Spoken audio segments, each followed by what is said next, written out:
All right. Welcome back, guys, to the week four's discussion hours. Today, what we will do is we'll learn a new. You have already learned that. So what we'll do is we'll be solving problems to something which is known as heat generation. In particular, we'll be looking into geometries like slabs and cylinders. And mostly, this heat generation topic is the one that focuses on most of the questions in your upcoming assignment, that is assignment 4. So what we will do is we'll be looking problems that are associated with this heat generation in slabs and cylinders, which will help you in solving the related problems in in the assignment 4 that you are going to submit, I think, in couple of days time. Okay, so let's get started. So we will straight away start off today by looking into a problem which involve heat generation taking place in a rectangular slab. And as you can see from my screen, it says that a one-dimensional plane wall with constant properties and uniform internal heat generation q dot is given to you. And furthermore, what they say is that the left face is insulated, meaning that this face is insulated, which means that there is no flux that can penetrate through this wall of your of the slab, which now in turn mean that if there is heat generation taking place inside this slab, then all the flux that is associated with this heat generation taking place in this rectangular slab will come out of this right flux, of this right face, to be precise. Okay, so it then says that the right face is then held at a uniform temperature, which they say it to be Tc. So given this information that there is a constant heat generation taking place in this rectangular slab, and the left face is insulated, what you are asked to do is you need to find an appropriate form. So first of all, you need to use an appropriate form of the heat equation, which you know that it is basically the heat diffusion equation written for a steady state scenario in the limits where there is one-dimensional heat transfer. So taking all those things into consideration, what you need to do is you need to derive. So what you need to do is you need to derive an expression for the x dependence of the heat flux q double prime of x. So in short, what the question is asking is you are required to derive an expression for the heat flux. That's it. That's all that you need to do. Okay. So this is what you are asked to find in this problem. Uh, we will start this problem by stating the assumptions, and then we'll basically look into the solution procedure of the same. So, so if I look into the assumptions, first of all, the old assumption that our heat transfer is one dimensional, it still holds good. So we'll say that the we'll say that what heat transfer heat transfer is 1D. Okay. The second thing, as usual, as we say that the properties of the slab are constant, meaning that we have constant properties, like properties meaning that for instance, like the thermal conductivity and things like that. Okay. So what we'll say is that we'll say that we assume uniform, or rather I would say we assume constant properties. Okay. Now, one important assumption that we will be dealing now, which we was not, that much using in the earlier problem, is that although there is a heat generation taking place in this slab, as the question suggests, this heat generation is uniform, meaning that you pick any position of the slab, you will have the same, magnitude of that of q dot basically, which means that your q dot is not a function of time, it is also not a function of space. Okay, so that's an important assumption that simplifies the heat diffusion equation, to be precise. So what we will consider is that we will consider uniform heat generation,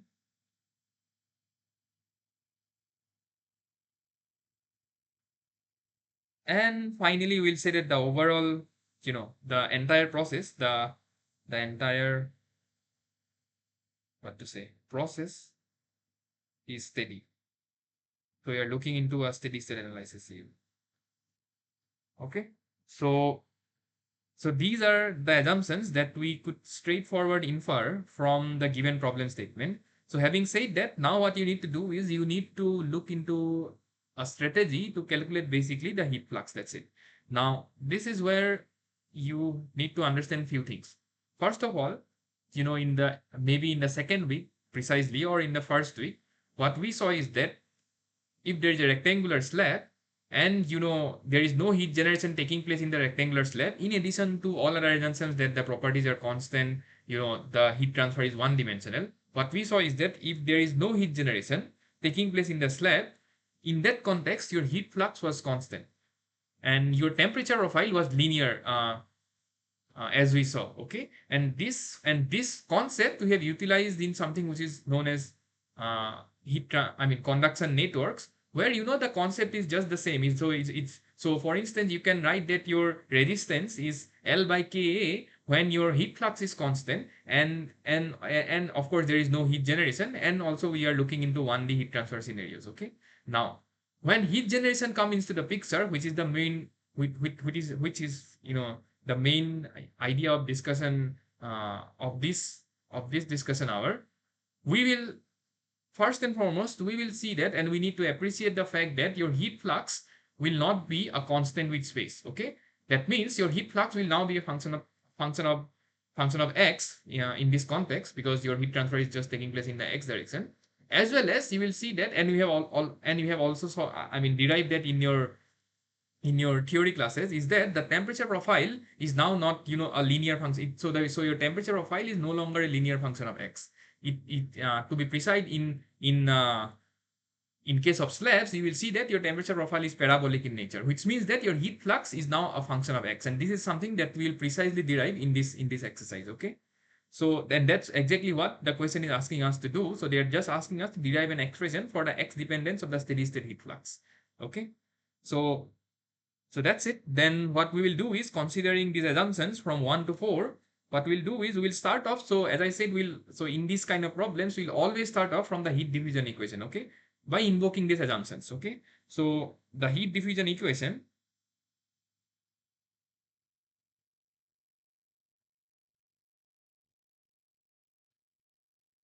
when I write using all these assumptions that I have considered, and this we have done many a times, so we'll just straightforward like write this heat diffusion equation. So it just turns out to be that your equation which governs how your temperature varies along the slab is just d2t by dx2, plus now since there is a non-zero heat generation, we'll have a term which is q dot by k, and this is equals to 0. This precisely is your is your heat diffusion equation, taking into account of the fact that there is a non-zero uniform heat generation taking place, and of course the heat transfer is one dimensional with constant properties and all those things that already we have assumed in this problem. Okay, so we'll name this as some equation 1, and this is the very equation that we'll use to evaluate the heat flux. Okay, I hope you are familiar with this equation so far. Okay, now see, what we could have done in this problem is, we could have, so first of all, you can appreciate that if this q dot is 0, this would simply say that d2t by dx2 is equals to 0, and if you integrate it once, you will see that your dt dx is a constant. Okay, which directly gives us an idea that since your flux is proportional to dt dx, this means that your flux will basically be a constant in the limit when there is no heat generation, and this is what I was telling some few minutes back. But now, since there is this heat generation term, there is a source term that is coming into this problem, precisely into this ODE, you will no longer, so the consequence of that will be the fact that your heat flux will no longer be a constant. Okay, so now what we will do is, in this ODE, there are multiple ways of solving this ODE. What we can do is, we could have directly integrated this. We could have moved this term that side, and directly could have integrated with respect to x twice to give us the temperature profile. But in this question, they are not asking us to calculate the temperature profile. Okay, they are just asking us to calculate the heat flux. So then what we will do is we will just try to calculate what will be dt dx. Okay, and for that, in order to make this equation 1 into a precisely integrable form, what we will do is we'll write this equation as d dx of dt dx, because you write this or you write this is just the same thing. That's what I have written it, and we'll move the other term to the to the right hand side, which means this just becomes minus q dot by k. Okay, and then what we'll do is we'll integrate this. So we'll integrate this with respect to x. That's what we'll do. So integrate with respect to x, and then if we do this, what we'll do is, so this is d dx of dt dx, and then there is a dx, and we'll integrate this, and what we'll do is this is q dot by k. We'll integrate this with respect to dx. So physically, if you go a little bit into the concept of integration, what we are doing is we have a differential equation.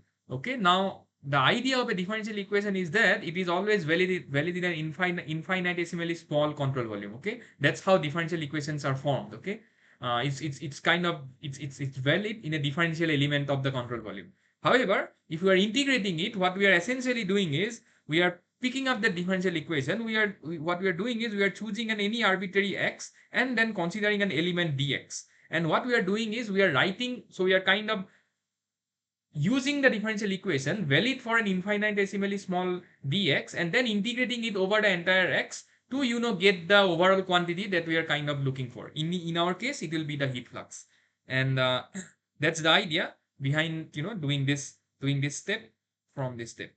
Okay, so if we do this, what will we get? So first of all, this term, we can see that there is a ddx, and then there is a differentiation and there is an integration. So what we can say is that this term will just come out to be dt dx,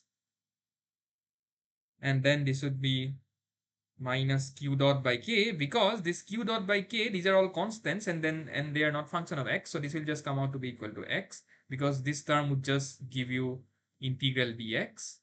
Okay, and then since we are doing a indirect integration, there would be a constant of integration which we call it as c1.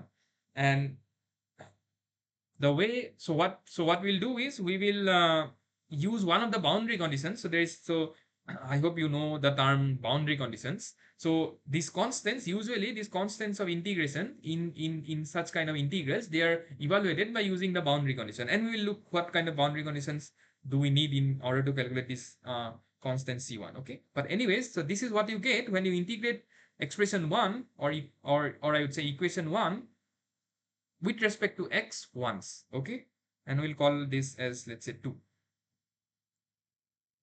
I hope you are with me so far. Okay, so now the prime task is to evaluate this constant c1. Okay, so now the question is, how do we evaluate c1?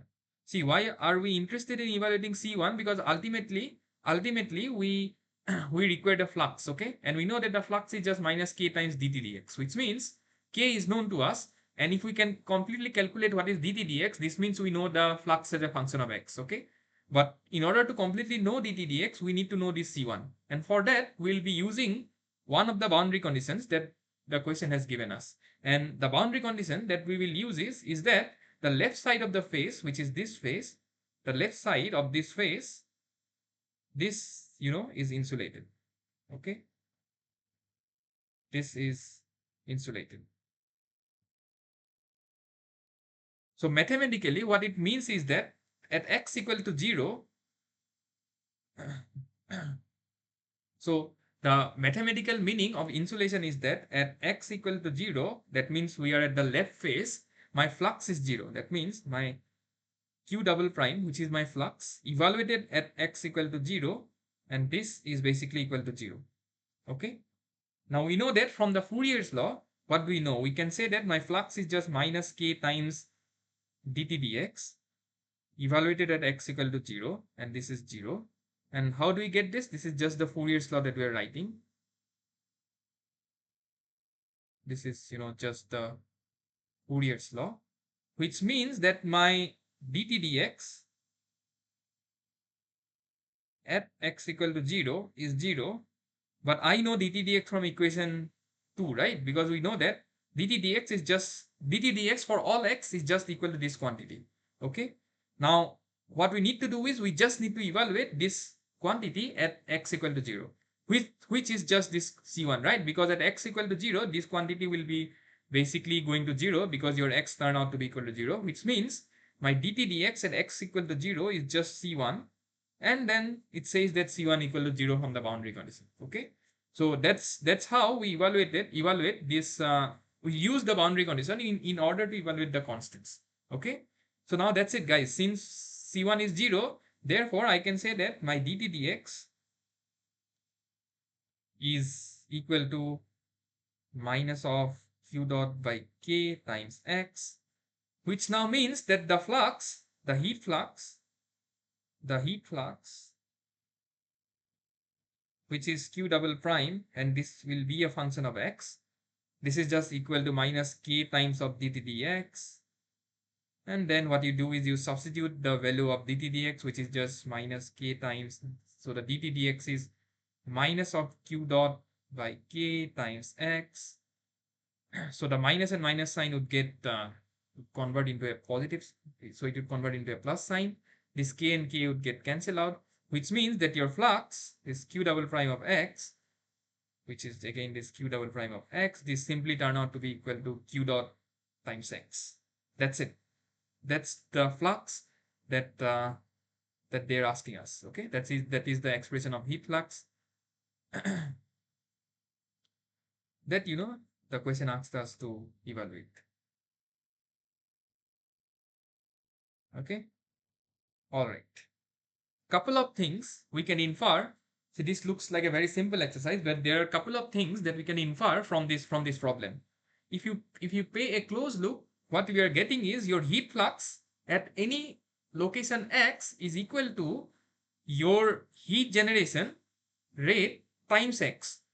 So that's obvious, right? Because first of all, this has got a unit of watt per meter cubed, and this has got a unit of meter, which means naturally, if you want to calculate your heat flux at any location, let's say zeta, your flux would just be equal to q dot times zeta.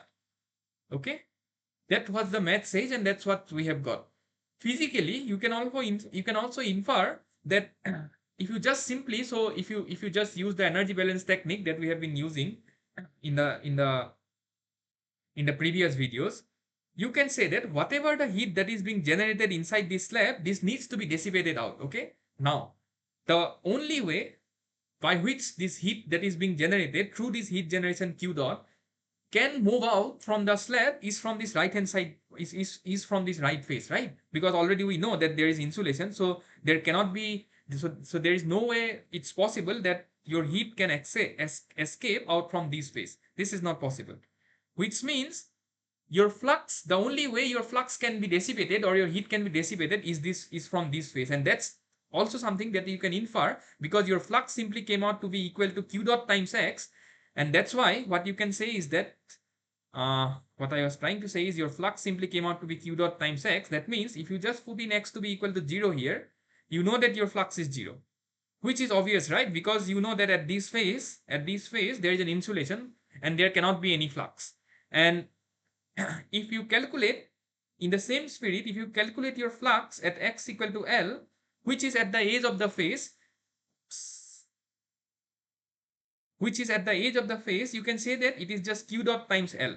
And we know that x is increasing along the positive x direction, which means that x is maximum at L and it is minimum at 0, which means the flux is actually maximum at this phase. Okay, so in a way, if you want to draw the variation of heat flux, if you want to see how your heat flux q double prime varies along x, it's kind of this.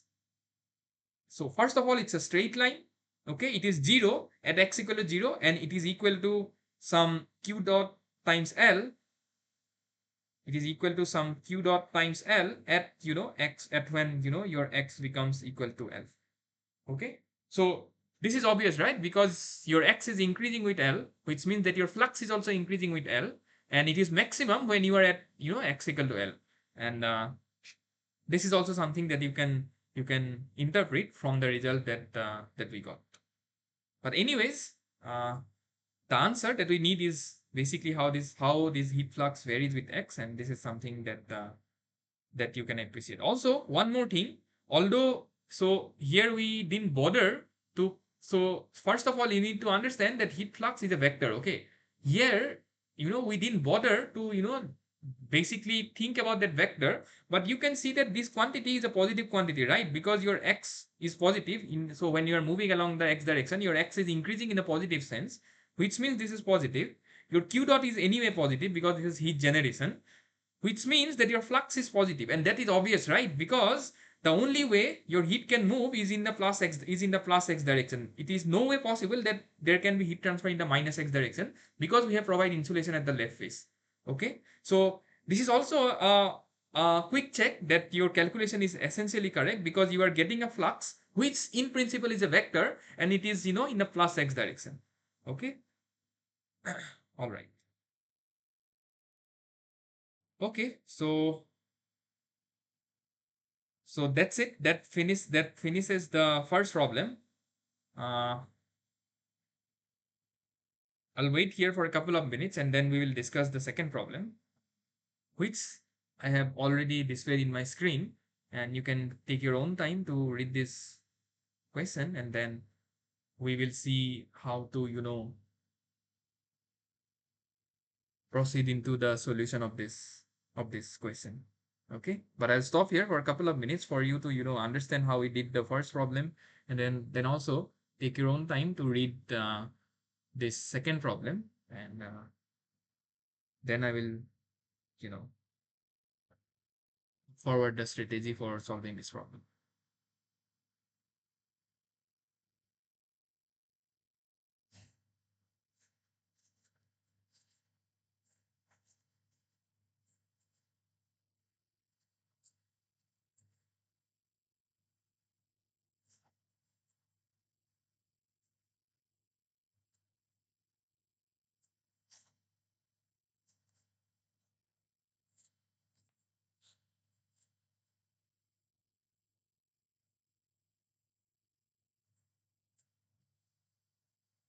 Okay, so let's first go through this problem. So what it said is that a plain wall of length, or you can say of thickness 40 mm, which possesses a thermal conductivity K equal to 5 watt per meter Kelvin, experiences uniform volumetric heat generation at a rate q dot, while convection heat transfer occurs at both of its surfaces at x equal to minus L and plus L, each of which is exposed to a fluid of T infinity equal to 20 degrees Celsius. Okay, so if you remember, we did a similar problem, a very similar problem, in the second week, and this problem is very similar to that. That is true, but we will see, although it sounds very similar, the result of this problem is a little bit different from the second problem, and this is where the importance of boundary conditions and understanding the physics of the problem comes into the picture. Okay, but anyway, we will see how different it is, so with the problem that we did in week 2, because because a similar problem is, so it's kind of a very similar problem. We solved that in our second week of our discussion hours. Okay, but anyways, so what it says is that there is a slab. Before going into the other part of the question, I'll quickly summarize this problem. What he said is that there is a slab in which there is a uniform heat generation q dot that is being taking place, and there is heat dissipation taking place from the slab to the ambient surrounding. And one way of cooling this slab is carried out by pumping air, which bears a heat transfer coefficient, let's say HR and HL, on its right and left faces, and the ambient air is at a temperature T infinity. Now, in this problem, they have not precisely given us the value of these heat transfer coefficients. It may so happen that HL can be equal to HR, and the heat transfer coefficients are just the same for the right and left side of the faces. But this is something for us to figure out. But what they have given us is that the thermal conductivity of this slab is known, and they have and they say it's K, which is basically equal to 5 watt per meter Kelvin. And the length of the slab or the thickness is what they say is equal to 40 mm. Okay. Given this, what they are saying is that under steady state condition, the temperature distribution in the wall is of the form Tx equal to A plus Bx plus Cx square. So what they have given is that although they have not given us, the magnitude of the heat generation. So first of all, you need to understand that this magnitude of the heat generation Q dot is not known, although they are saying that it is uniform in nature, meaning that Q dot is constant as per the discussions that we just had. But the value of Q dot is not known. And the second thing is that the heat transfer coefficients on the right and left side of the faces of the walls, these are not known. But what they have given us is that the temperature distribution that exists in that exists in the slab, and that they say is some of this form, which is A plus Bx plus Cx square, with the constants having the magnitude of with the magnitude of the constants as you can see in the screen. Okay, for instance, A is equal to 82 degrees Celsius, B is equal to minus 210, and C is this much. Okay, and this x is the coordinate, so x is in meter as they say, and the origin of the coordinate axis, as we commonly do, is fixed to the center of the slab. Okay, now having said that, what they have asked us is to first sketch the temperature distribution and identify significant physical features. And I would say, although simple, because your temperature distribution is already given, this is one of the most important part of the problem, because we will infer certain interesting characteristics of this temperature distribution, which was different to the problem that we solved it in second week. And and for you to and in order to convince you, I will also show you the problem that we solved in second week, and we will see how there are stark differences that are present in this similar problem that we solved it in, I think, in 2 weeks time. Okay. Anyways, so let's get started first. Our first task, as they say, is to sketch the temperature distribution in this slab basically. So for us to sketch the temperature distribution, we just need to evaluate the value of the temperature at some particular locations of the slab. And that is not a hard task for us, because we already know that my temperature, which is a function of x, so I'm not writing the assumptions here, but the similar assumptions that we wrote in the first problem, you need to first write for this for solving this problem. Okay, and I believe you are capable of doing this by your own at this point of time. Okay. So, the temperature distribution, as I was saying, is T of x equal to, so it is what? It is equal to A plus Bx plus Cx square. Okay. But the good thing is we know these constants. We know that this A is equal to 82, B is equal to 210, and C is equal to minus 2 into 10 to the power 4. Okay. Just a minute.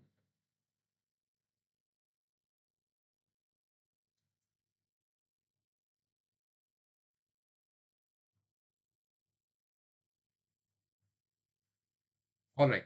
So, this is the temperature distribution that they have already given us. So in order to sketch the temperature profile, what we'll do is we will try to calculate what is the temperature at the mid plane, that is at x equal to 0, the temperature at x equal to L, and the temperature at x equal to minus L. And it is when we will see something interesting. Okay. So, let's do this first and let's see what do we get. So first of all,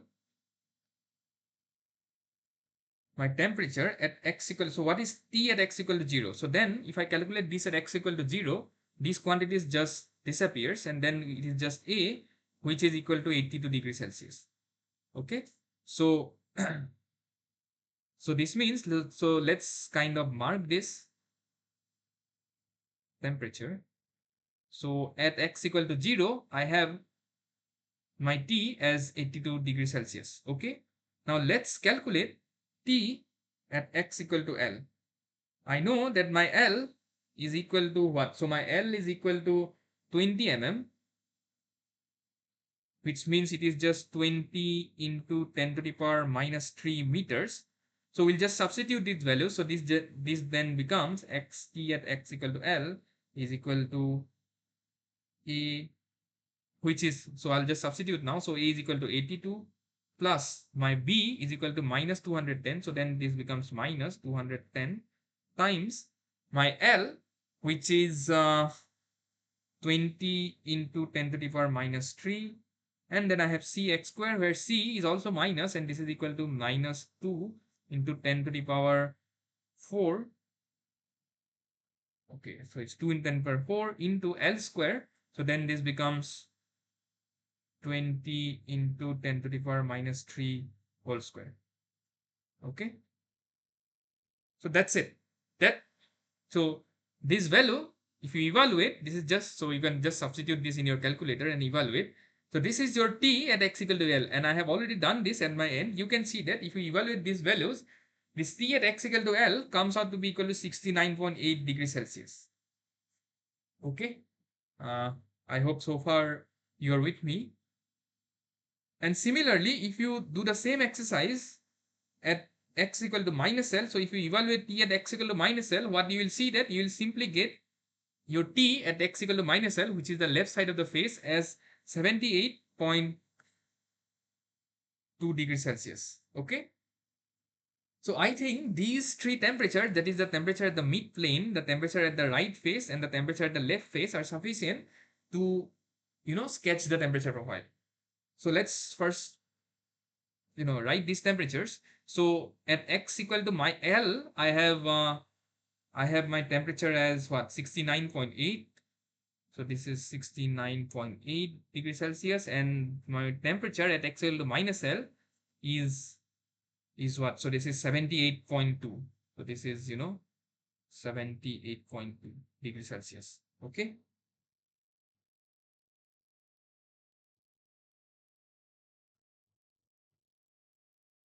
All right. So now at least we can draw the profile roughly, and your temperature profile would simply come out to be something like this. Okay, so your temperature profile would be coming out to be something like this. At least this is a rough profile that we are drawing. But first of all, you need to understand that this is a parabola. This is a parabola because this is how it should look like. Okay, so this is how.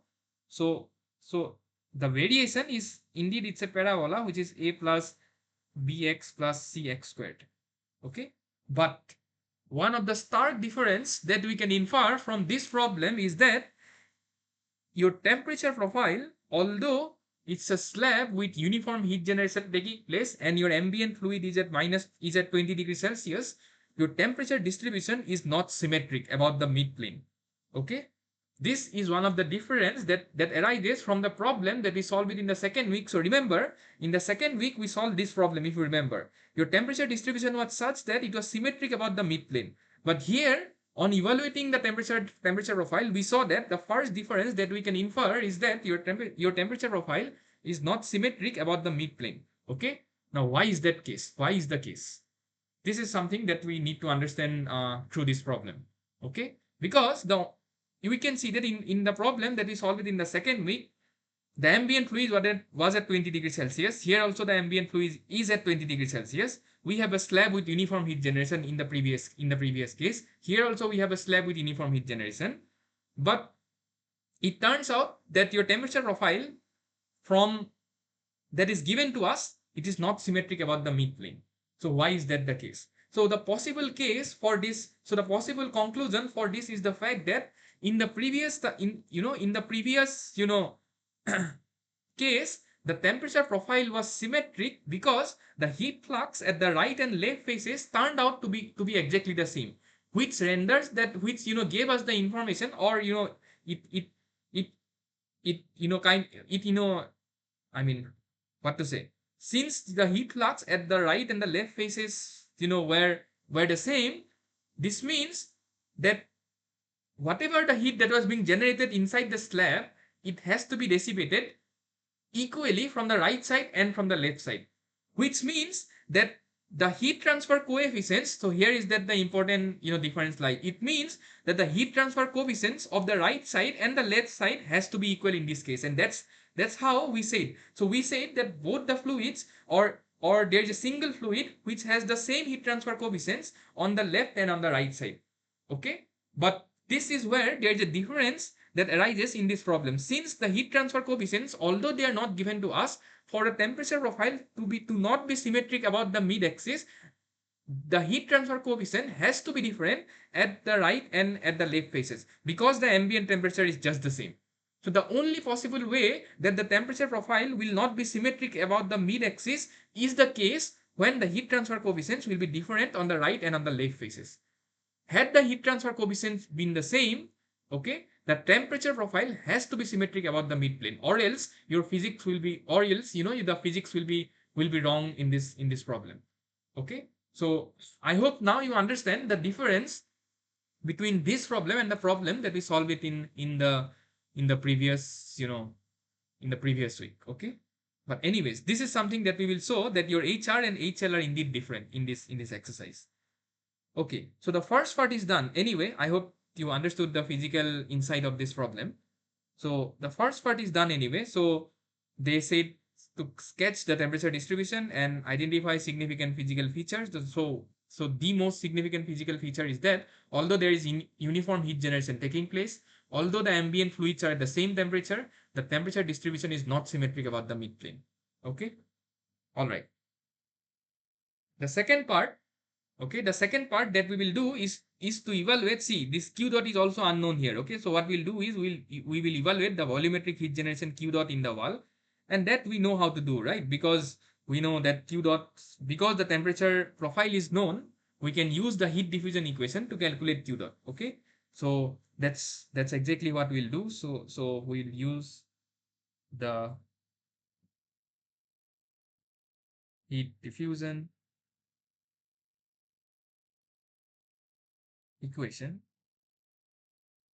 to calculate q dot, and then when you use it, it will be ddx of k ddx, okay, plus q dot, which is equal to 0.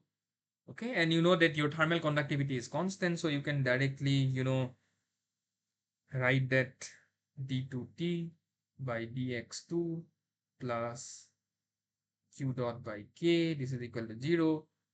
And we know our t as a function of x, right? Because we know that t is equal to a plus bx plus cx x squared, which means that my dt dx is b plus 2cx, and the second derivative d2t by dx2, this is equal to 2c. So I can just substitute this term d2t by dx2 here as 2 times of c, which means that this becomes 2c plus q dot by k is equal to 0, which means that your q dot basically turn out to be 2 times of c times k, and then if you substitute the values, you will see that your q dot, so remember c was negative, so then this will make so your c was already negative and there is an already negative sign here, so this will become positive, and if you just substitute the values, which you can, I hope you can do by using a calculator, this will just turn out to be 2 into 10 to the power 5, and the unit of q dot is watt per meter cube. Okay, so that's it. So this is your heat generation rate that is taking place inside the slab. Okay, all right. So that's again, it's simple, because we just use the knowledge of the heat diffusion equation to basically calculate what is the heat generation rate taking place inside the slab.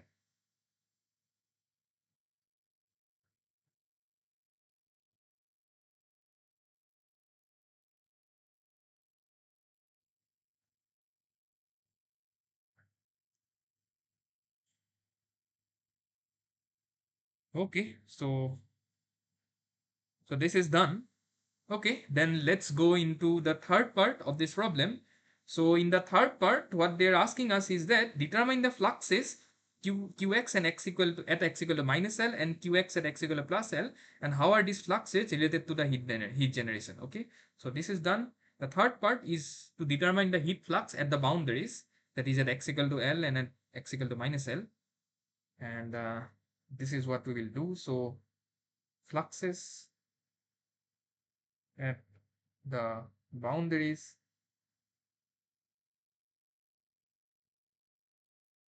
okay, and this is also simple because we can now use the temperature profile in order to calculate the flux at the boundaries. So so my flux at x equal to L is just minus k times dt dx at x equal to L. Okay, that comes from the Fourier's law. And if you calculate this, we already know we already know this dt dx is just b plus 2cx. So then this just becomes minus k times,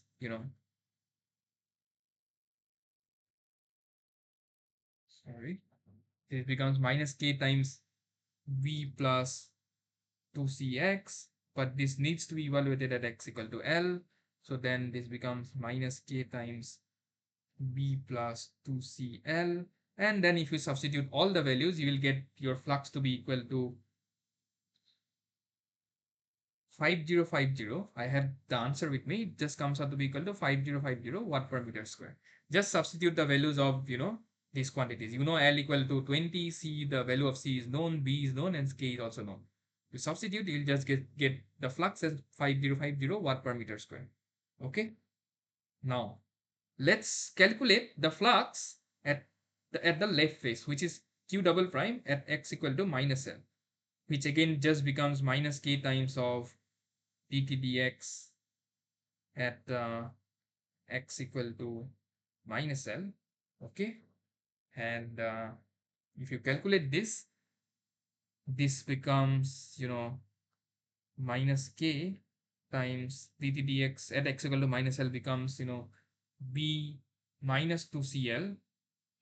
And if you again substitute the values, what you will get is you will get this answer as minus of 2950 watt per meter square.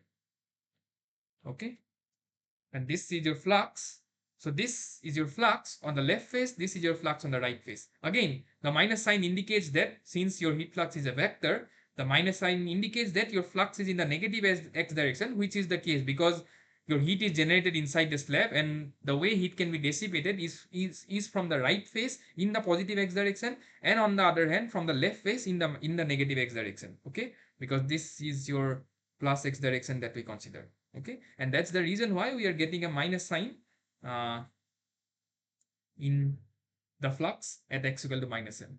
Okay, now you can do a quick check that your energy conservation, that the law of energy conservation is still valid inside this slab. And let's do this quickly. Okay, so what we'll do is we'll now pick a control volume. Again, this is a similar thing that we had been doing. We'll pick a control volume encompassing, the slab, and inside this control volume, okay, what we'll do is we'll apply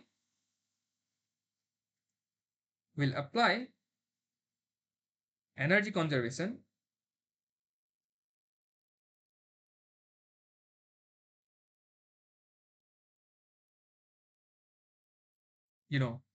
for the control volume. So so it's the law of conservation of energy. When applied for this control volume, it says that your q dot in, that is the energy that is coming in minus the energy that is going out, plus the energy that is generated, which is q dot gen, and this is equal to 0 because we are looking into a steady state process. Now we know that this is basically 0 because your heat is being generated and then it is being moving out from the slab, which just means that your q dot gen is equal to q dot out. Okay, this is what the energy conservation says. And from the values of the flux that we calculated very recently and the value of heat generation, we will exactly show that the energy conservation is valid in this case. Okay, and let's see how we'll do that. So this is what the energy conservation says. So this is the energy principle says. And then what we'll do is let's calculate these values, and we will show that the right hand side is indeed equal to the left hand side. Okay, so we know that what is q dot gen. So q dot gen, when calculated, we So what did we get? So we got this q dot gen as 2 into 10 to the power 5 watt per meter cube. But remember, this is per unit volume. So this q dot gen will be q dot times the volume of the slab, which is area times twice L. Okay. And then if you calculate this quantity, q dot, if you remember, q dot was 2 into 10 to the power 5. I think that is something that we got. Okay. Watt per meter cube multiplied by the area of the slab. So the area of the slab, so so your A, so the area of the slab will take it as A, and twice into L would give you just 2 into 20 into 10 to the power what, 10 to the power minus 3. Okay, so if you calculate this just turn out to be equal to 8,000 times the area. Where we are calling area as A because we don't know the width and the breadth of the slab. But anyway, this will not be required for us, because if you visualize, your A is just the area perpendicular to the direction of heat transfer. Okay, this is what the area is. Okay, and we'll just call it as A. So all that we did, so if you understood, all that we did is just we evaluated this q dot gen. But remember, in these quantities are in watts. So the volumetric heat generation was in watt per meter cube, and that's why in order to calculate the heat that is going out of the slab because of the heat that is generated inside the slab, that will be the heat generation rate multiplied by the volume of the slab, and that's what we have been doing. And this is precisely our q dot gen. Okay, now if we evaluate q dot out, so what is q dot out precisely? It says that it is the net energy, which is basically the heat energy that is going out from the control volume. And in our case, if you think about it, it is nothing but the magnitude of the fluxes that is going from this phase and this phase, because this is the only source, because these fluxes are the only source through which your energy can be going out from the control volume. Because we know that your heat transfer is one directional, which means that these are the two possible directions through which your energy can be dissipated. And the heat that is being generated by this q dot gen, the only way it can leave the control volume is from the right and the left phases through the heat fluxes. Now we already know the fluxes, right? So the flux from the right hand side was 5050. The flux from the left hand side was minus 2950. So minus sign, if you remember, this was for a direction which says that your flux was leaving from the left hand side of the phase in the negative x direction. So if we calculate the magnitude of the total flux that is leaving the phases, it is just the magnitude of the flux leaving the right hand side, plus leaving from the right hand side, plus the magnitude of the flux leaving from the left hand side multiplied by the area of the phase is sufficient for us to know what is q dot out. And I believe you have understood how I basically connected this fluxes to the energy that is leaving out from the control volume. Okay, now what is the magnitude of the flux at the right phase? We already know it is 5050, right? So this is 5050.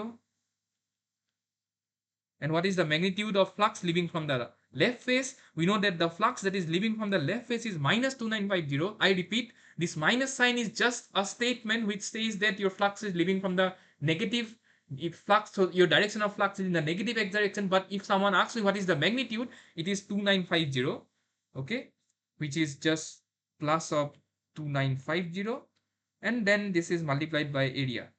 And if you do this addition, you will see that this precisely comes out to be equal to 8000 times A. Okay, which is equal to q dot gen. Okay, so what does it say? It just say that under steady state, whatever the energy that is being generated inside the slab has to be dissipated from the faces, that is from the right hand side of the face and from the left hand side of the face. Okay, and this is what the energy principle says. Okay, and we have validated with the values that we had at our disposal. We have validated the energy principle, which means that the energy that, or what you say, the law of conservation of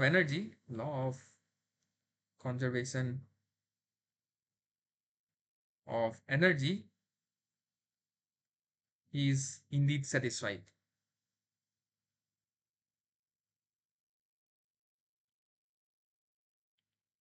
Okay, and this is precisely how how we check that yes, the yes, the law of conservation of energy is indeed valid in all the circumstances that we consider in our analysis. Okay. All right. Finally, as I said, if you so the importance of this problem was the fact that your temperature profile was not symmetric about the mid plane, which I argued is from the fact that your fluxes. So if you remember your fluxes, so it was 8050 I think from the right hand side, and it was some. So what were the fluxes? It was 2950 and 5050. Sorry. So your fluxes was 5050 from the right hand side, and it was 2950 from the left side of the face, which clearly indicates the fact that the heat that is leaving from the right hand side is more than the heat that is leaving from the left hand side. Okay, which which now gives us an idea that the heat transfer coefficients, okay, will have to be different for the fluids that is flowing from the right hand side and from the left hand side, uh, in this scenario. Okay, and that we can quickly check, by using the boundary condition at the right and the left faces.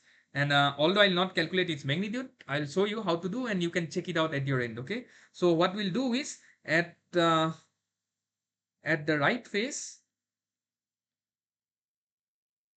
we can simply say that my flux that is coming out from conduction is equal to the flux that is leaving due to convection.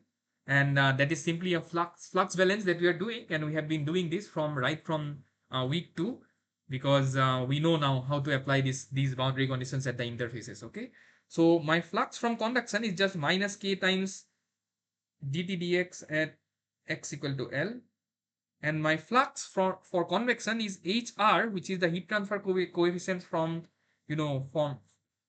from the right phase, from for the fluid that is at the right hand side of the slab. And then this would be my temperature at x equal to L minus T infinity. But we know that this flux minus k times dt dx at x equal to L, we know this to be equal to what? This is 550. I think this is equal to what? This was 5050. Okay, which means that my HR, that is my heat transfer coefficient, would just be equal to this 5050 divided by my temperature at x equal to L minus T infinity. But we know what is T at x equal to L, right? Because we have evaluated this, that my T at x equal to L is 69.8 degrees Celsius. Okay, so then this just comes out to be what? 5050 by 69.8 minus 20, and this should give you your, this should be in watt per meter squared, and this is your flux at the right phase. Similarly, you can apply the same principle, the same continuity of flux at x equal to minus L, that is the left phase, and you can show that your HL is just going to be your flux, which was 2950 divided by your temperature at x equal to minus L minus T infinity. Okay, and we already know these temperatures. Know these temperatures, so you can get your expression for HL. Okay, and this is how you can evaluate your your heat transfer coefficients at uh, at x equal to L and at x equal to minus L. So again, the bottom line is that so this is an important exercise, I would say. Again, the bottom line is that, bottom line of this problem, I mean, is that first of all, from the knowledge of the temperature profile, we saw that the temperature profile is not symmetric, even though your heat flux was constant. Even though your heat generation was constant. Okay, this is attributed to the fact that the fluxes at the right and the left faces were different, and we indeed verified that yes, the fluxes were different. The important point, we also saw that under any circumstances, the energy principle is always valid. Okay, and we have proved that by choosing a control volume and then evaluating what is the energy that is generated and what is the energy that goes out from the control volume. And also, the reason behind why these fluxes are different and why the temperature coefficients is or I would say the temperature profile is not symmetric, is because the heat transfer coefficient of the fluid on the right is different from the heat transfer fluid on the left, which is HR and HL. You can calculate these values and you can check it out your end. What will these values turn out to be? Is just substitute this uh, in your calculator and then just check it out these values. Check out these values. Okay. I hope you understood this problem.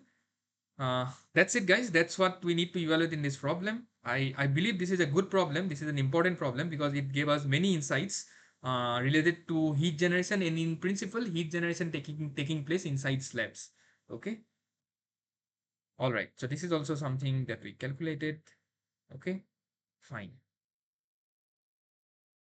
Anyways, I'll again stop here for a couple of minutes. Okay. And then we'll be looking into a third problem. And,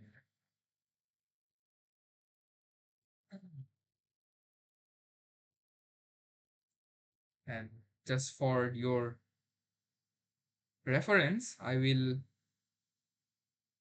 put the third problem in front of you. You can read and have a look. And so this is about heat generation in cylinders. And this problem I would say is of great practical applications. So it has great practical applications. Mainly this kind of analysis, you know, in so you can say that this kind of similar analysis, takes place in nuclear reactors, where there are cylindrical rods. For instance, some uranium rods you have, and there is heat generation taking place due to the nuclear reactions, and you need to cool the rods. And for cooling the rods, there are coolants that passes through its annulus, and you insulate the exterior surface of the rods because simply you don't want the radiation to leak into the environment. Okay, so these kind of problems. So this problem is a simpler version of actual problems taking place in nuclear reactors. But you can read and have a look. I'll be back in just a couple of minutes. I'll fill my mug with water, and then I'll come back in some time. Okay.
Okay. Sorry for the interruption. Let's have a look at this problem now.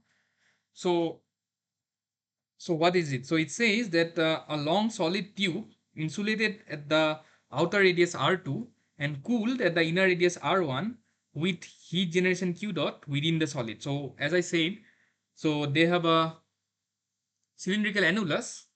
So it's a rod basically with inner radius R1 and R2.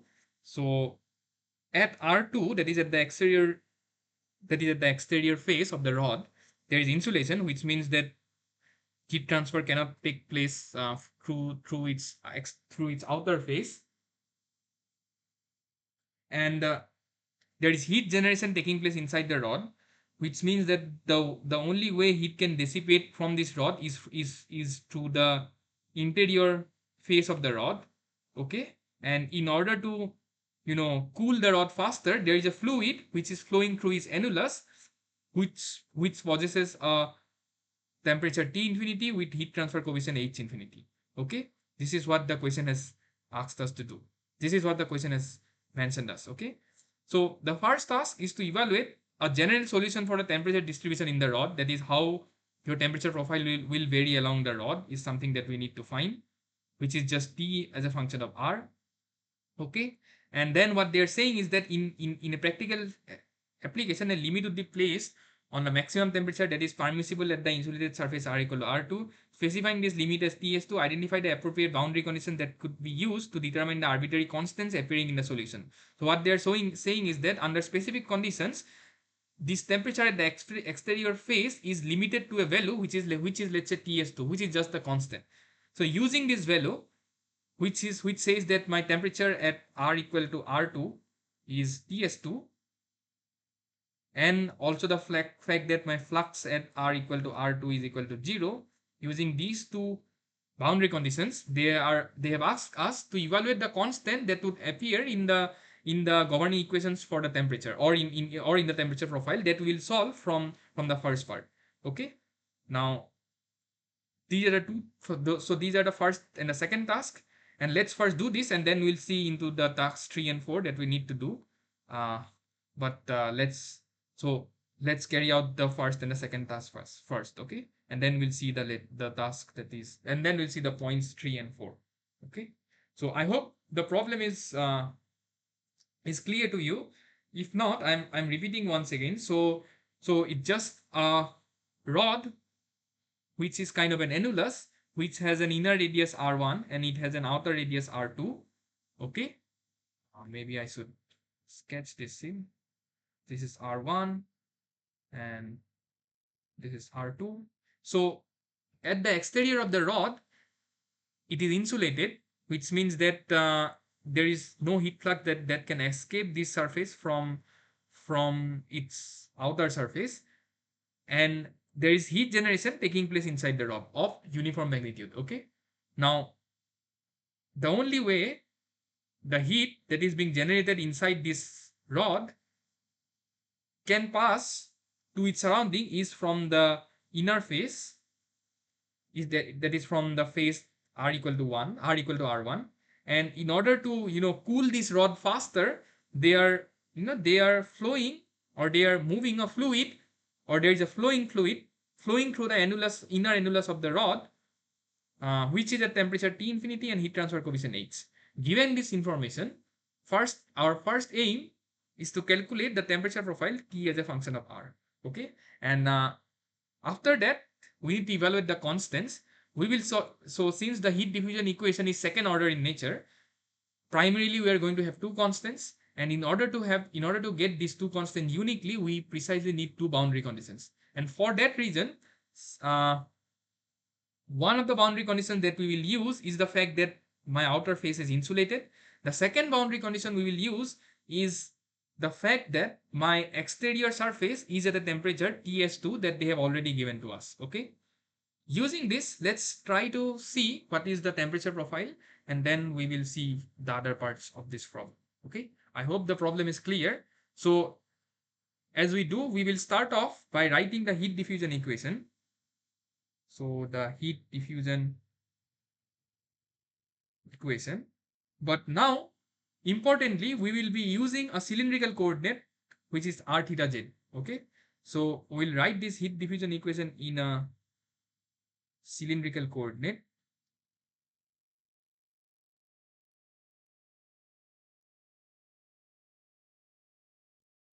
But there will be some simplification. So we know that my cylindrical coordinate is r, theta, and z, where the z is along this axis that you said.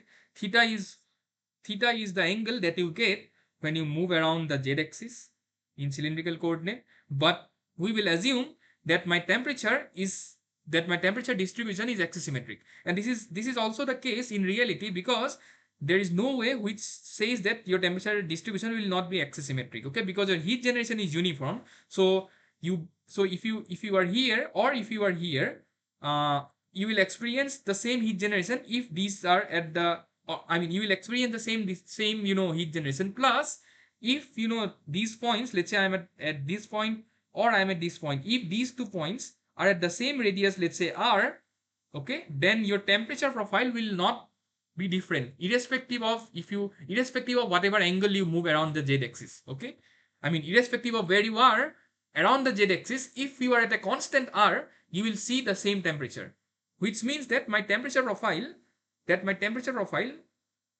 T, so this which so the mathematical consequence of this statement is that my T is not a function of x, which means that my T is just a function of r only. Okay, and T is not a function of z, because I'm assuming that the cylinder is infinitely long, so the end effects is neglected in this analysis, which means your T is also not a function of z. So this only means that my temperature is just a function of r. Okay, so this condition that your temperature is not a function of theta is known as an axisymmetric boundary condition. uh, or it's not an axisymmetric boundary condition, rather it's an axisymmetric assumption that we are invoking in this problem. Okay, so in that context, if you write the heat diffusion equation in cylindrical coordinate, taking into account the fact that your heat generation is steady, your properties are constant, your temperature is just a function of r, your heat diffusion equation in cylindrical coordinate turn out to be 1 by r, and this is something that we have already derived, so I'll not go into the derivation.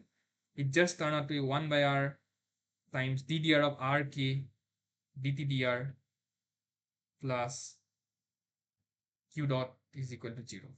So this equation, you have already derived it in the theory class of this week, so I'll not derive this, but this equation is what governs how your temperature is a function of r only, because you can see that your T is just a function of r only in cylindrical coordinates and cylindrical spaces. Okay, now since my k is constant, what I can do is I can bring this k out, and I can simply, what can I do? I can simply write this as 1 upon r ddr of r dtdr, okay, plus q dot by k, and this is equal to 0.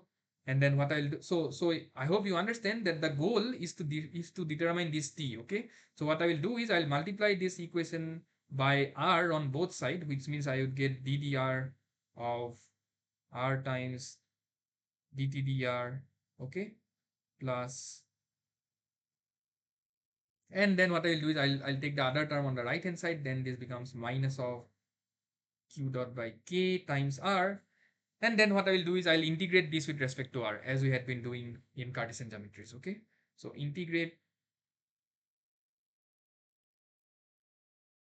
with respect to r, and if we integrate this, then the same analogy that we did in the first problem, we'll pick a differential. So we'll pick a differential, or pick a differential element of dr. We'll integrate that differential element from let's say r. So first of all, we'll not do a direct integration, we'll do an indirect integration here, but in principle we are integrating that differential element throughout the volume of interest. Okay, so this is just ddr of r times dtdr, okay, times dr, and then this would be integral of minus q dot by k times r dtdr. So the right hand side of the integral would give you r times dtdr, because there is a differentiation here, and then we are integrating this with respect to dr.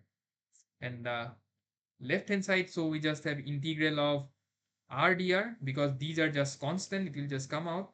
So integral r dr, we know that this is r squared by 2. Okay, so then we'll just get it as minus q dot by 2k r squared, plus, since we are doing an indirect integration, there will be a c1 here.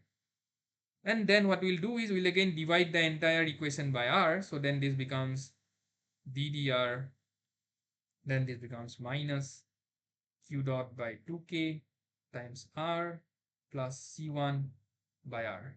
Okay, and then again the step is clear. Since we are interested in temperature, we'll have to integrate it once more. So integrate with respect to r, and then what we'll do is we'll just integrate this ddr, then there is a dr, we'll integrate this, and then also we'll integrate this as minus q dot by 2k r dr plus integral of c1 by r dr. So here we'll just get t as a function of r using the same analogy that there is a differentiation and an integration, and this term will just give us minus q dot by 4k r square, and the other term, this would just give us c1 natural log of r. That is simply because integral of dr by r is just ln of r, and that's what we are doing. But since again this is an indirect integration, we'll end up getting another constant which is c2. So this is in principle the temperature profile that we get. As I said, you can verify that since your governing equations was, so if you remember, your governing equation was second order, right? Because there is a ddr of dtdr. Okay, so this is a second order ODE, and that's the reason why we'll need two boundary conditions. So since in a second order ODE, since you're integrating it twice, we are actually getting two constants, and we need two boundary conditions, and that's what the question has given us. So we'll use this to basically evaluate the constants C1 and C2. So the first information is that at R equals to R2, my temperature is TS2, which is known, and the second information is at R equal to R2, my flux is 0 because the exterior surface was insulated, which means that my flux when evaluated at R equal to R2 is 0. But from the Fourier's law, I know that minus k times dtdr at R equal to R2, this will turn out to be equal to 0, which means that the two conditions are my dtdr at R equal to R2 is 0. So I have two conditions. This is 1a, which says that my temperature at R equal to R2 is Ts2, and from the flux it says that my derivative of temperature at R equal to R2 with respect to R is 0, basically. Okay, so that's it. I just need to use these two conditions to basically evaluate the unknowns C1 and C2, and let's do it. So from 1 I can then evaluate, so what is dtdr? So dtdr is, so it's just minus q dot, so what is dtdr? It is this quantity, right? So this is just dtdr, so it is minus q dot by 2k, but I'm evaluating this as r2, so then this becomes r2 because I'm evaluating this as r equal to r2. Okay, plus what I had c1 by r, but this will become c1 by r2 because I'm evaluating this at r equal to r2, and then this is equals to 0, which means what? Which means that my c1 just turn out to be equal to q dot by 2k times of r2 squared. That's it. And then for calculating C2, we'll use this fact that your temperature at R equal to R2 is Ts2. So using what? Using 2a, maybe we'll say that my T at R equal to R2 is Ts2. And then we already know the form of T, right? T is just this, which means minus q dot by 4k r2 squared, okay, plus c1 is already known, right? It is q dot by 2k r2 squared, and then I have what? I have c1 ln r, so this becomes c1 ln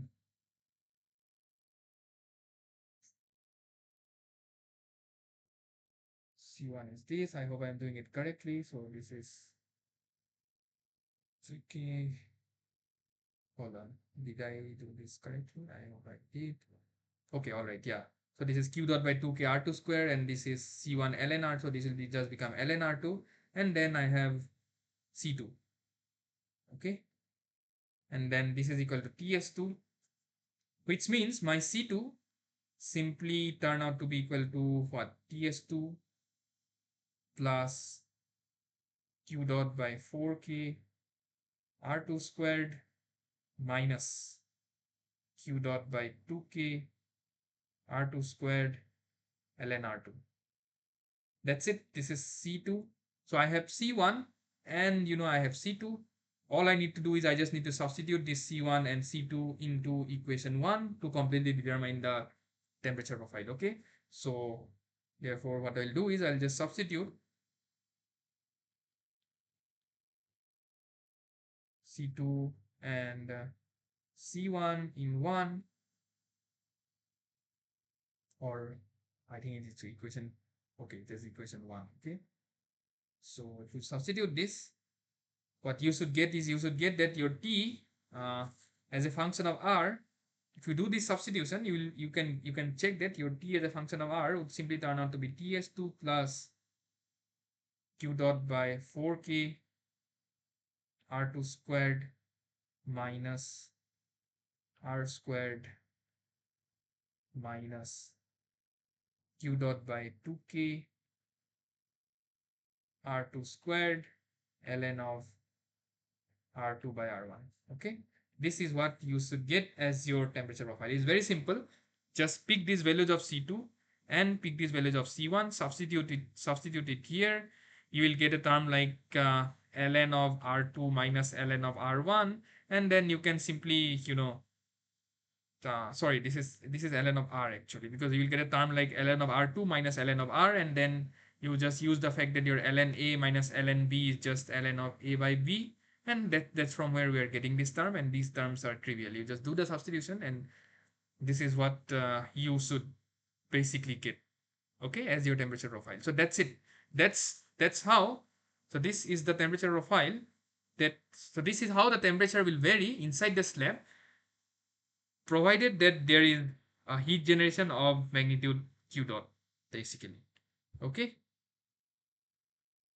all right.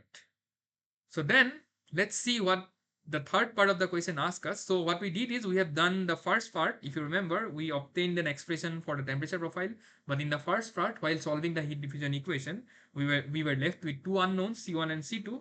We used the boundary conditions on the exterior surface to evaluate these unknowns C1 and C2. And that's it. That what exactly is what the second part asks us to do.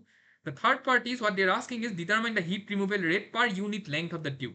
So you need to understand now that whatever the heat that is being generated, this has to be removed.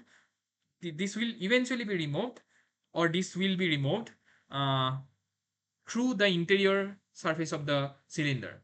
The reason behind is, again, the reason due to this is again because of the fact that your exterior surface is insulated, which means that there is no way heat can pass through this surface. Okay, so in order to find, the heat that is being removed through this phase, all we need to do is just evaluate the heat flux at this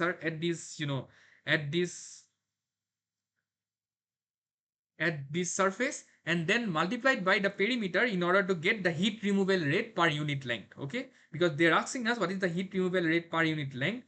So what we need to do is, if we calculate the flux and they'll multiply it by 2 pi r, we should basically get what is the heat removal rate per unit length of the tube. Okay, so that's what we need to do. So the third part is that they're asking us, so the third part is to calculate the heat removal rate, the heat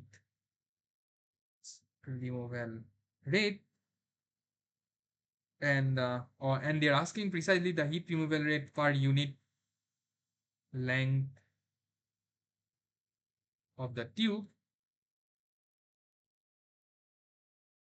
So for that, all we need to do is, first we need to calculate the flux at r equal to r1, that is at the inner surface of the cylinder, because that is the only possible way how heat can pass through the interior fluid.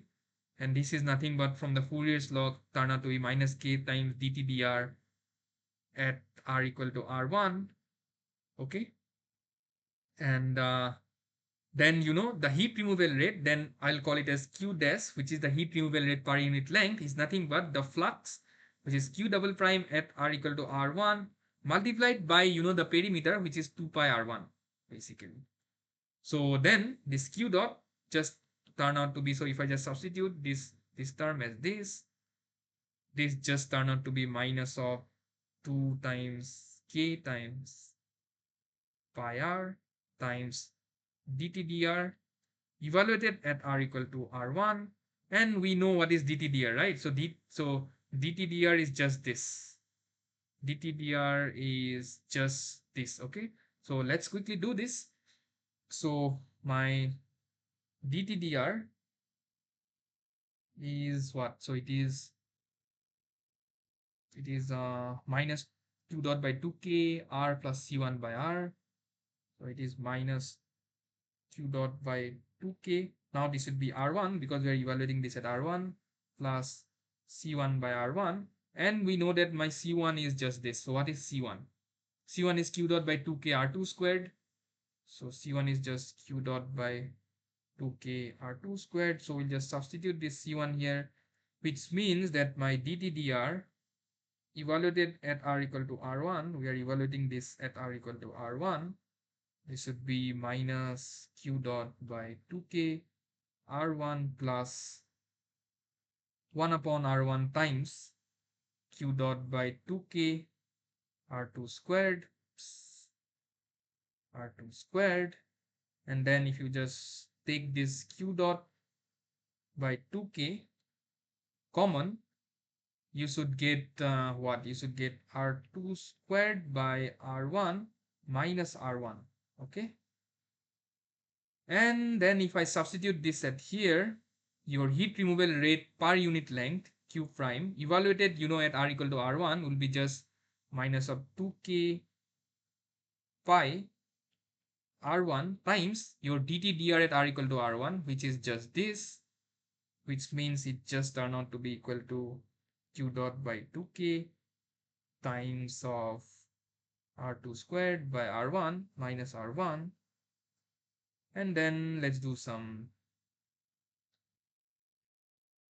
strike out some common terms. So this 2 is gone, this k is also gone, and then what I'm doing is I'm multiplying this expression by R1, and then if I do that I should get q prime as minus, all I'm doing is I'm just putting this R1 inside, so I'm getting minus of pi times q dot times R2 squared minus R1 squared. Okay, and that's it. That is, so this q dot, this q dash, which is the heat removal rate per unit length of the tube, is just minus of pi times q dot times R2 squared minus R1 squared. That's it. Again, there is a minus sign. That is typically because this heat removal rate per unit length again is a vector which points in the negative r direction, because we know that your heat removal rate per unit length will take place through the negative r, because it will take place through the inner fluid, because your exterior surface was insulated, that was in the plus r direction, so it will take place in the negative r with the magnitude of this much, which is q dot times pi r2 square minus r1 square. And if you pay a closer look, this is precisely what you would get if you simply apply.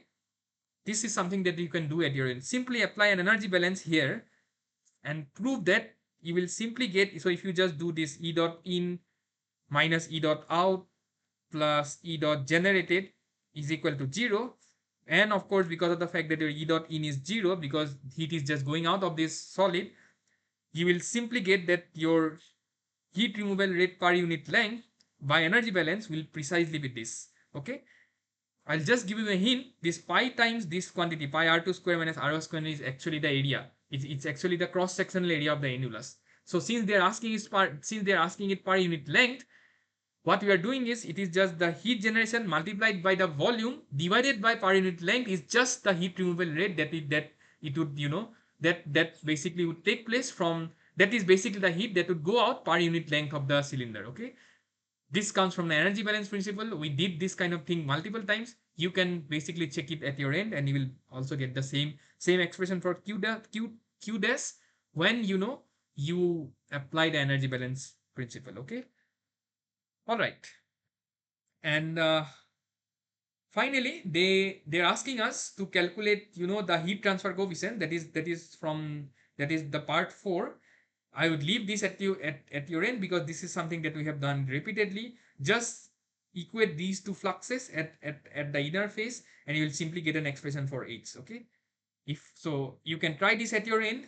Okay. If not, I'll help you to calculate this at the uh, I'll I'll I'll help you to evaluate this in the next class. But I think you should be confident enough at your end to calculate what will be H. All you need to do is just apply continuity of fluxes at R equal to R1 in order to get H. The conduction flux is equal to the convection flux. That's it. Okay. So that's it, guys. I think we did quite a lot of problems today. and I believe these are very good problem. In fact, what I was telling you is that this problem, this has a very practical significance, because you can think of this cylindrical rod as a nuclear, in a nuclear reactor. These rods are precisely the uranium rods, and this heat generation take place, as I said, is by nuclear reactions.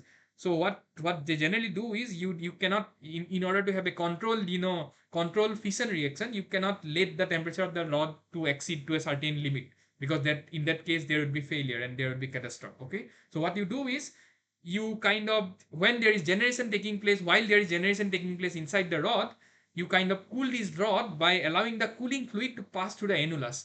Now the cooling fluid pass through the annulus because you, there are several there are several bad consequences if you allow the cooling fluid to pass through the outer surface. Typically because you don't want the radiation to come out. Basically you want to confine the radiation to a certain phase, to a certain space, to be precise. That's the reason why the outer surface is typically insulated in these kind of arrangements, and you allow the heat to basically pass through the inner face to a fluid which will take away this heat. Okay, and that's how, precise, that's a very simple model which tells us how, cooling is being carried out in these kind of scenarios. Okay, and then you basically can make a simpler. So in principle, whenever you are modeling the system, your heat transfer will never be just a function of r, it will also be a function of z, because your rods are of finite length. But we are just doing a simplified analysis where we can simply use the ODE, which governs how your temperature will just be a function of r, into finding out how your temperature profile would look like in this scenario. But as I said, in principle, uh, your temperature profile will be a function of r and z, because generally these rods are of finite length. And then you cannot do this solve you I mean, it's very difficult to solve this problem analytically. You may resort to numerical techniques like proper CFD tools to basically solve this problem. But in a way, this is a very simpler problem to the actual realistic problems that we encounter in nuclear reactors. Basically, I mean, this is one kind of such problem, okay, that we sometimes encounter. Okay, all right. So I'll again, stop here for a couple of minutes. You can, so if there are any doubts, you can, and also please keep posting your doubts in the discussion forum. I'll be happy to address them. And if there are any doubts related to the assignments, we'll be happy to, address these doubts in the forum itself. Okay. And yeah, so as I was telling, you can calculate the value of H at your home. Please apply the continuity of fluxes on the interface to calculate the value of H.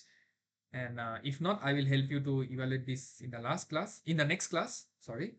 And yeah, so let's do a quick recap on what we did today. So what we did is, initially we looked into a problem of a slab where there was heat generation and one phase was insulated, and we were asked to evaluate the heat flux. That is something that we evaluated you know from the heat division equation written in Cartesian form. And then in the second problem, it's a very interesting problem where we saw that given there is a temperature distribution, we saw that the distribution in case of a slab where there was uniform heat generation, the distribution was not symmetric about the center line.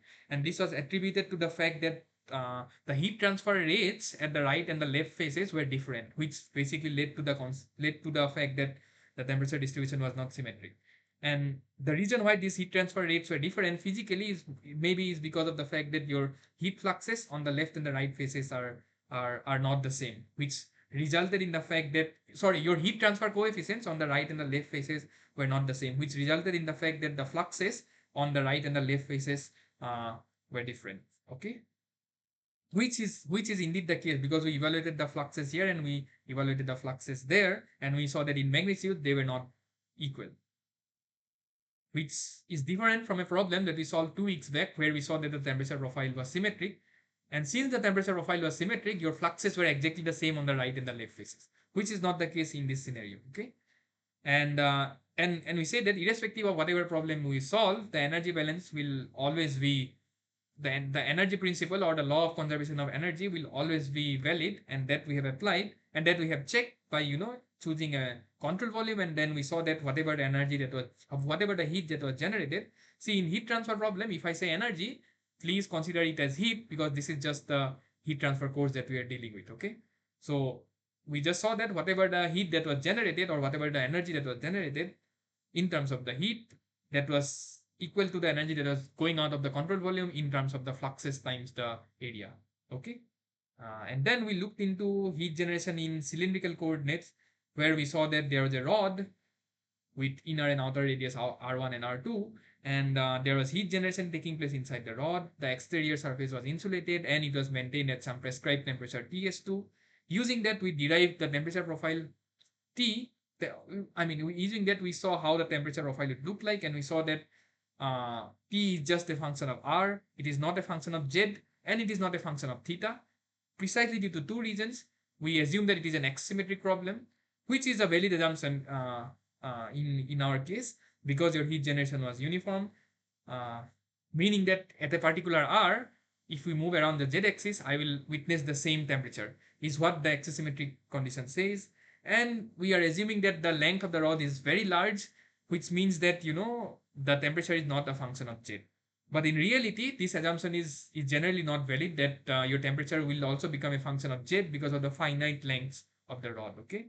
But in this scenario, in order to have a tractable analytical solution, I would say, we considered the rods to be of infinite length, which meant that your temperature is just a function of R. And then using the simplified version of the heat diffusion equation, considering the fact that your temperature is just a function of R, we derived the temperature profile and then applied the necessary boundary conditions to calculate the constants and to see what the temperature profile would look like. And then we also saw what is the heat removal rate. And a task that I gave you is to apply energy balance here now. So you choose a control volume of this form. You choose a control volume like this. So you choose a control volume of this form, apply the energy principle, and you will see that the heat removal rate uh, can also be calculated from the energy balance principle as well. Okay, and also you can check at your end, or you can carry out this exercise at your end, that you apply the continuity of fluxes on this interface to basically calculate this H by equating the conduction flux that comes from the surface to the convection flux that will to the convection flux that will be present at the fluid uh, that is flowing through this annulus. Okay. All right. So please do this at your end, and if there are any doubts, please let me know. So that's it for today. We will meet again uh, next week at the same time using the same link. Okay. Thank you very much, guys, for joining. I hope you enjoyed this problems. See you later.